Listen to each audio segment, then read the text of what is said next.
du deuxième congrès international d'urologie qui se tient donc depuis le 28, les travaux ont commencé le 28, 29 et le 29, donc aujourd'hui. Et la première partie des travaux, ce sont en fait des ateliers pratiques. Et nous avons des experts qui sont venus de différents pays africains, européens, des États-Unis. Et il y a sur plusieurs sites, au niveau de l'hôpital général Idrissa Pouye, ex-CTO, au niveau de l'hôpital principal de Dakar et au niveau de l'hôpital Aristide Le Dantec. Donc ça, c'est la première partie pratique. Donc c'était hier et aujourd'hui. Et ensuite, il y a l'autre partie où nous allons nous retrouver dans un colloque au niveau de l'hôtel Gordiarama, où il y a également beaucoup de communication, où nous allons discuter un peu de toutes les avancées sur le plan médical urologique. Et là aussi, les différents invités, les différents experts vont nous permettre d'échanger et de faire la mise à jour sur beaucoup de choses. Donc cela va se tenir demain, mercredi 30 et le 31 au niveau de l'hôtel Gordiarama. Bon, il y a une grande variété, comme il y a plusieurs sites, donc nous avons ciblé plusieurs variétés de plusieurs catégories de pathologies. Et donc il y a toute la pathologie lithiasique, les calculs qu'il y a au niveau des reins. Il y a les problèmes prostatiques également qui sont pris en charge. Il y a un patient qui doit être opéré, c'est une tumeur au niveau de la surrénale. En fait, c'est une glande qui est au-dessus du rein. C'est assez particulier, donc ça aussi, ça a été pris en charge. Et en fait, ce qui a la particularité surtout, au-delà du type de pathologie, c'est plutôt le type de techniques qui sont utilisées. Vous savez que de plus en plus maintenant, dans la pratique chirurgicale, on essaye d'opérer en étant le moins agressif possible pour le patient.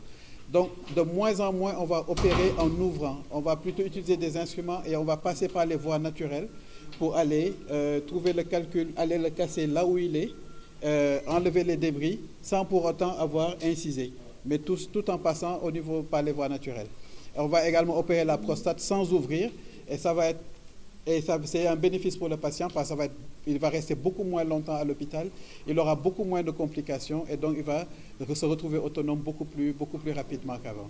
Donc, comme je dis, c'est surtout ce qu'il faut retenir. Ce sont les innovations technologiques plus que les pathologies elles-mêmes qui sont intéressantes dans ces 2 jours d'intervention chirurgicale.